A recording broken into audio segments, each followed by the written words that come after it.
Là, tu as tous les ingrédients pour faire une chartreuse de feu. Chartreuse de feu, c'est un mot un peu compliqué. En fait, c'est un chou farci au feu. Et pour que ce soit plus joli, on le fait mouler. Alors là, on a pris une cocotte Staub. Si vous avez ça dépend du nombre pour lequel on le fait. Là c'est une chartreuse, on va faire. On a dit que c'était un plat familial, c'était un plat pour Noël. Donc on va faire une chartreuse pour 8 personnes qu'on va mettre au milieu de la table une fois cuite. Qu'est-ce que c'est qu'une chartreuse? C'est les cuisses du faisan. Si vous n'avez pas de faisan, vous pouvez prendre de la volaille. Ça, que l'on fait confire, voilà, on met un petit bout de beurre dans une casserole, on met les cuisses de volaille, on met une goutte de vin blanc, de l'eau, on fait cuire comme ça tout bêtement. Comme c'est cuit, on cuire une cuisse de volaille, il faut une demi-heure, 3 quarts d'heure. Comme c'est cuit, on arrête, on récupère le jus, très important aussi, très bon. Et puis les cuisses de volaille, on les miettes, quoi, on les os, et voilà. Et on récupère donc la chair de la volaille. Le jus, on le filtre et on le passe, parce que c'est ce qui va nous servir à faire la sauce. Ça c'est très important, parce que c'est un plat qui demande du jus. Le faisan est cuit, donc on récupère les feuilles de chou, les verts clairs comme ça, c'est celle qui me plaît bien. Ça c'est un peu trop sombre, mais enfin bon, ça change rien au goût. Mais je trouve que c'est plus joli de faire des verts clairs. Ensuite, ces feuilles de chou, les plus jolies, on les garde entières, comme ça.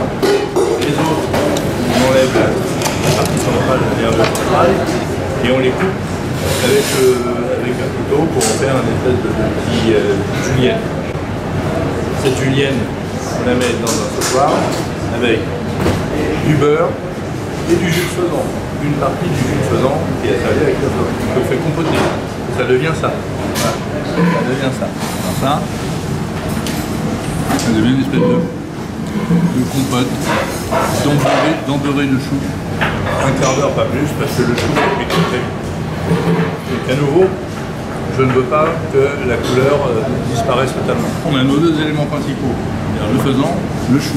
Là j'ai un oignon, cette fois-ci on le coupe en deux.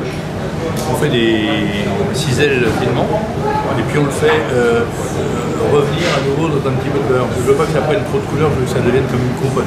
On la touille avec une spatule en bois. Et puis au dernier moment, si on les a, on les met, si on ne les a pas, c'est pas grave à nouveau. C'est du cœur, des foies, des volailles. On a haché un petit peu et on mélange avec les oignons. Voilà. Notre oignon qu'on a fait revenir, quand il est compoté, il est comme ça. Quand on a ajouté après le cœur et le foie, ça donne du sang, ça donne de tout ça, donc ça devient brun. N'oubliez pas que tout ça, ça doit être très moelleux, très souple, ça ne doit jamais être sec. C'est bien gorgé du beurre dans lequel on a fait revenir. Si vous avez de la truffe, je vais vous en parler après. C'est pas forcément indispensable, mais c'est intéressant d'en avoir. Mais bon, on a tout compris. L'oignon, la compote, le beurre. Tout ça, il faut que ce soit très cuit. Le faisan très cuit.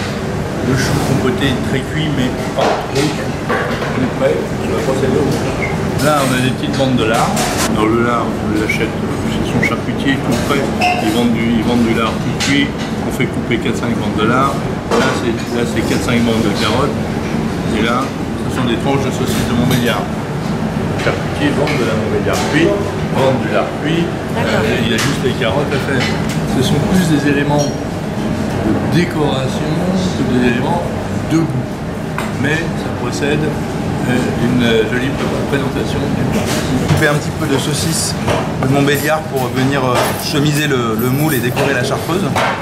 On la cuire une quarantaine de minutes. On va prendre la moitié pour décorer. Et l'autre moitié, on va venir le hacher avec les parures pour l'incorporer à l'oignon qu'on a préalablement fait tomber au beurre, dans lequel on a ajouté des cœurs et foie parce qu'on en avait, pour donner un peu plus de goût sans trop en mettre pour que ça prenne le dessus sur l'oignon.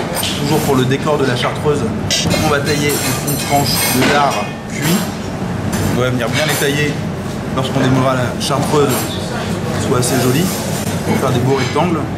On garde les parures, on le hache et encore une fois on l'incorpore à l'oignon compoté sans trop en mettre, toujours pour que ça reprenne le dessus. Ça, je l'incorpore dans l'oignon une fois tombé au beurre. Et une fois que les cœurs et pois vont s'être ajoutés, on va le refaire cuire, on va dire, une vingtaine de minutes avec le en plus. Ouais. Une fois qu'on a tous les éléments, c'est une recette relativement simple. Voilà, on a l'idée d'avoir un petit peu de temps, mais c'est quelque chose de relativement simple. On a notre cocotte pour 10 personnes. On a taillé un cercle pour pas que la chartreuse brûle lors de la cuisson. Une feuille de papier tutu. On la plie une première fois en deux, une deuxième fois, ça sera le même.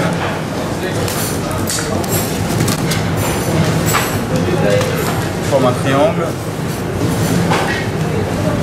Voilà. Voilà. Le rayon de la cocotte. Hein. Ah ouais, génial. Ça c'est génial. On commence avec la saucisse de Montbéliard. On va former un rond. Les cuisses elles sont braisées. C'est-à-dire qu'on les accrue, sel, poivre, on les marque dans un rondeau. Et après on mouille à hauteur avec du jus de viande, une garniture aromatique et on laisse cuire jusqu'à ce que ce soit cuit et facilement utilisable. Chemiser le moule avec des grandes couches de chou.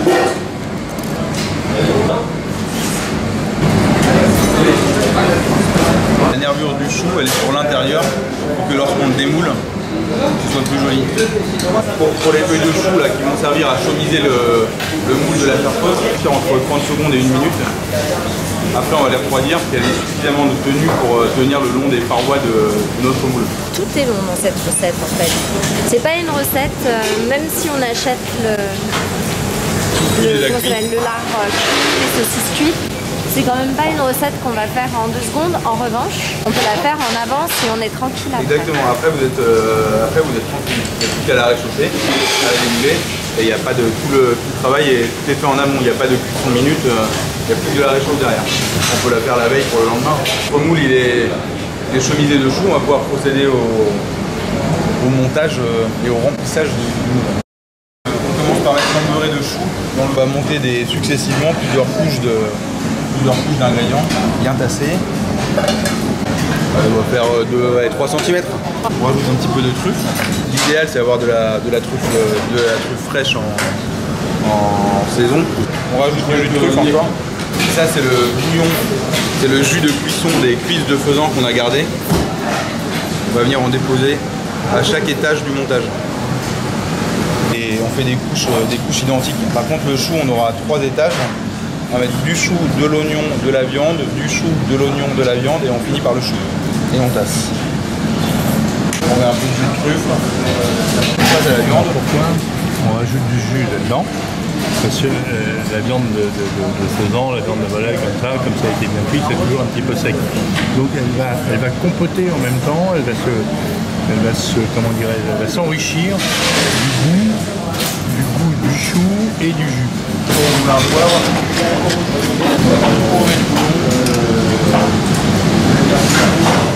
On repart avec le jus. Des trucs. C'est facultatif, mais ici on est chez Abyssus, donc on va mettre des trucs. Pour dire la truffe, c'est des ingrédients, Oui. on va pas dire des ingrédients de base, mais ce sont des ingrédients courants. Ouais. C'est quelque chose qui peut être relativement économique si on ne met pas de trucs. Oui, on peut le faire d'une façon un peu plus familiale, un peu plus simple ou une façon un peu plus gastronomique. N'oublie pas le jus. Est-ce qu'il peut y avoir un risque qu'on mette trop de jus? Non, parce que la viande pendant la cuisson, elle va boire un peu le jus, donc il n'y a pas de risque qu'il y ait trop de jus, à moins que vous mettiez 2 litres de bouillon dans le moule. De toute façon, ça va toujours rendre un petit peu de jus lorsqu'on va la démouler. C'est proportion raisonnable. Bien tassé toujours, comme un poivre. On va mettre la dernière couche.